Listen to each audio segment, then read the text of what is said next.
പ്രിയമുള്ള നാട്ടുകാരെ, തൊഴിലാളി സുഹൃത്തുക്കളെ, സഖാക്കളെ, ഇന്ന് മെയ് 1 സാർവദേശീയ തൊഴിലാളി വർഗത്തിൻ്റെ ദിനമാണ്. ഈ ദിനം ഇന്ന് ഇന്ത്യയിൽ മാത്രമല്ല ലോകത്തെമ്പാടും എല്ലാ രാജ്യങ്ങളിലും ഇതേ രൂപത്തിൽ ആചരിക്കപ്പെടുന്നുണ്ട്. 1888 അമേരിക്കയിലെ ഷിക്കാഗോ പട്ടണത്തിൽ ഹാൾമാർക്ക് എന്ന മാർക്കറ്റിൽ നടന്ന വെടിവെപ്പിനെ തുടർന്നാണ് 1886 ആ വർഷത്തിൽ നടന്ന വെടിവെപ്പിന് ശേഷമാണ് ഇങ്ങനെയൊരു തൊഴിലാളി വർഗ സാർവദേശീയ ദിനം ആചരിക്കുവാനുള്ള തീരുമാനമുണ്ടായത്. അന്ന് തൊഴിലാളി വർഗത്തിന്റെ മഹാന്മാരായ ആചാര്യന്മാർ മാർക്സും ഏംഗൽസും ജീവിച്ചിരുന്ന കാലഘട്ടമാണ്. ഈ ആചാര്യന്മാർ ഇവിടെ എനിക്ക് മുമ്പ് സഖാവ് PN ശ്രീകുമാർ സൂചിപ്പിച്ചതുപോലെ തൊഴിലാളി വർഗത്തിന്റെ സാർവദേശീയത ഊന്നിപ്പറഞ്ഞ മഹാന്മാരായ വ്യക്തികളാണ്. ഇത് കേവലമായ ഒരു മുദ്രാവാക്യമല്ല. സർവ്വരാജ്യ തൊഴിലാളികളെ സംഘടിക്കുവിൻ എന്നാണ് ഇവർ ആഹ്വാനം ചെയ്തത്. എന്താണ് ഇങ്ങനെ ആഹ്വാനം ചെയ്യാൻ കാരണം? വെറുതെ അങ്ങ് പറഞ്ഞതാണോ? മഹത്തായ തൊഴിലാളി വർഗത്തിന്റെ ആചാര്യന്മാർ സാർവദേശീയ തൊഴിലാളികളെ സംഘടിക്കുവിൻ, നിങ്ങൾക്ക് നഷ്ടപ്പെടാനൊന്നുമില്ല, ചങ്ങലകൾ മാത്രം എന്ന് വെറുതെ അങ്ങ് പറഞ്ഞതല്ല. കാരണം അവർക്കറിയാം, മുതലാളിത്തത്തിന്റെ ആവിർഭാവത്തോടെ ഈ സമൂഹത്തിൽ ഉയർന്നു വന്ന ഏറ്റവും പുരോഗമനകാരിയായ വർഗം തൊഴിലാളി വർഗമാണ് എന്ന് അന്ന് ശാസ്ത്രീയ സോഷ്യലിസത്തിന്റെ വക്താക്കളായ ആ നേതാക്കന്മാർക്ക് അറിയാമായിരുന്നു. നിങ്ങൾ തന്നെ ആലോചിച്ചു നോക്കുക, ഇന്ന് നമ്മുടെ ഇന്ത്യയിൽ ഇന്ത്യ പല വർഗങ്ങളായി തിരിഞ്ഞിരിക്കുന്നു. നമുക്ക് ഉത്തരേന്ത്യയുണ്ട്, ദക്ഷിണേന്ത്യയുണ്ട്, സ്ത്രീയുണ്ട്, പുരുഷനുണ്ട്, ഹിന്ദി സംസാരിക്കുന്നവരുണ്ട്, ഹിന്ദി സംസാരിക്കാത്തവരുണ്ട്, മേൽജാതിക്കാരുണ്ട്, കീഴ്ജാതിക്കാരുണ്ട്. പക്ഷേ ഇതിലേതെങ്കിലും ഒരു വർഗത്തിനെ ഭരണം ഏൽപ്പിച്ചു കൊടുത്താൽ അത് വിഭാഗീയതയാവും, അത് പിന്നോട്ടടിയാവും. പിന്നെ മറ്റൊരു വർഗം, 2 വർഗമായി സമൂഹം വിഭജിക്കപ്പെട്ടിരിക്കുന്നു. അത് ന്യൂനപക്ഷമായ ചൂഷകരായ തൊഴിലാളി വർഗവും ഭൂരിപക്ഷം, അതായത് സമൂഹത്തെ മുമ്പോട്ട് നയിക്കുന്ന എല്ലാത്തിനും അതീതമായി, ജാതിക്കും മതത്തിനും ദേശത്തിനും ദേശീയതകൾക്കും അതീതമായി ചിന്തിക്കുന്ന തൊഴിലാളി വർഗവുമുണ്ട്. അപ്പോൾ ഏതാണ് ഏറ്റവും പുരോഗമനകാരിയായ വർഗം?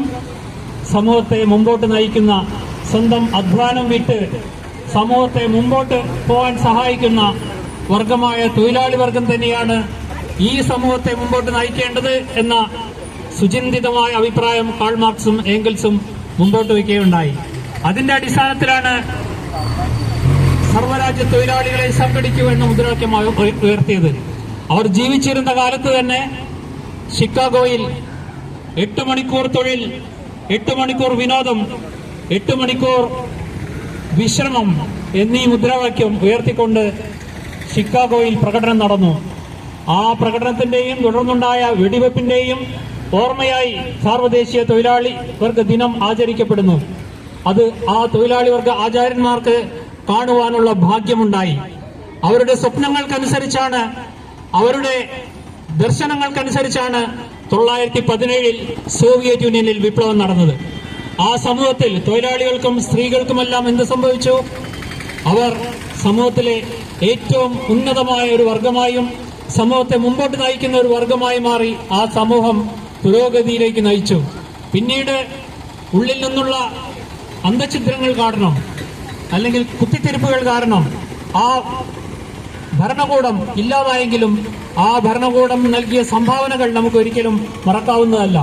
ഇന്ന് ചില ആളുകൾ പറയാറുണ്ട്, ഇത് ഏതാണ്ട് 136 കൊല്ലം മുമ്പ് നടന്ന സംഗതിയാണല്ലോ, ഇനി എന്തിനാണ് ഇങ്ങനെയൊക്കെ പറഞ്ഞുകൊണ്ടിരിക്കുന്നത് എന്ന് പറയുന്നവരുണ്ടാവാം. പക്ഷേ സമൂഹം ഈ രൂപത്തിൽ വർഗവിഭജിതമായിരിക്കുന്നിടത്തോളം കാലം, മുതലാളി വർഗവും തൊഴിലാളി വർഗവും ആയിരിക്കുന്നിടത്തോളം കാലം, ചൂഷണം തുടരുന്നിടത്തോളം കാലം തൊഴിലാളികൾക്ക് ഈ പറഞ്ഞതുപോലെ കൂലിയും ബോണസും എന്തിന് ക്ഷാമബത്ത പോലും ഇല്ലാതെ ഇരിക്കുന്ന കാലം. ഇപ്പോൾ നമ്മുടെ കേരളത്തിലെ സർക്കാർ ഉദ്യോഗസ്ഥന്മാരുടെ ഏറ്റവും സംഘടിതമായ ഒരു വർഗമാണ് സർക്കാർ ഉദ്യോഗസ്ഥന്മാർ. പക്ഷെ അവർക്ക് പോലും ഇന്ന് DA കൊടുക്കുന്നില്ല. DA മരവിപ്പിച്ചിരിക്കുകയാണ്. ശമ്പള വർധനയില്ല, കുടിശ്ശികകൾ കൊടുക്കുന്നില്ല. ഏറ്റവും സംഘടിതമായ ഒരു വർഗത്തോടാണ് ഇവർ പോരാടുന്നത്. ഇവർ ചെയ്തിരിക്കുന്നത് നോക്കണം. അതും കമ്മ്യൂണിസത്തിന്റെ നേതൃത്വം, കമ്മ്യൂണിസം എന്ന പേരിൽ നേതൃത്വം കൊടുക്കുന്ന ഇടതുപക്ഷം എന്നറിയപ്പെടുന്ന ഒരു സർക്കാർ. അപ്പോൾ ഇതിനെല്ലാം ഒരു അറുതി വരേണ്ടതുണ്ട്. അതിനായി തൊഴിലാളികൾ ഇനിയും സംഘടിക്കേണ്ടതുണ്ട്. തൊഴിലാളികളുടെ സാർവദേശീയത, ആ സാർവദേശീയ എന്നും വാഴും. കാരണം അവർ സ്വന്തം അധ്വാനം വിറ്റ് സമൂഹത്തെ മുമ്പോട്ട് നയിക്കുന്ന ഏറ്റവും പുരോഗമനകാരിയായ വർഗമാണ്. ഈ വർഗത്തിന്റെ മുമ്പോട്ടുള്ള പോക്കിനെ, അതായത് മുതലാളിമാർ എന്നെന്നും ഇന്നാട്ടിൽ സുഖമായി വാഴും, അവർക്ക് സ്വർഗമാണ് ഏതു കാലത്തും ഇവിടെ, ഇവരുടെ ഈ മുതലാളിത്ത വ്യവസ്ഥിതി അനശ്വരമാണ് എന്ന് ധരിച്ചിരിക്കുന്നവർക്ക് തെറ്റിപ്പോയിരിക്കുന്നു. അവർക്ക് വല്ലാതെ തെറ്റിപ്പോയിരിക്കുന്നു. ഈ മുതലാളിത്ത സമൂഹം, ഈ സാമ്രാജ്യത്വ സമൂഹം നശിക്കുക തന്നെ ചെയ്യും. കാരണം ഇതിന്റെ ഉള്ളിൽ ഉടനീളം വൈരുദ്ധ്യങ്ങളും അന്തഛിദ്രങ്ങളുമാണ് എന്ന വസ്തുത നമ്മൾ തിരിച്ചറിയേണ്ടതുണ്ട്. അപ്പോൾ ഇത്തരമൊരു ബോധം വളർത്തിയെടുക്കേണ്ട സമയമാണ് ഈ മെയ് 1 എന്ന് മാത്രം ഓർപ്പിച്ചുകൊണ്ട് SUCI കമ്മ്യൂണിസ്റ്റിന്റെ അഭിവാദ്യങ്ങൾ നിങ്ങൾക്ക് അർപ്പിച്ചുകൊണ്ട് ഞാൻ എന്റെ വാക്കുകൾ നിർത്തുന്നു. നന്ദി.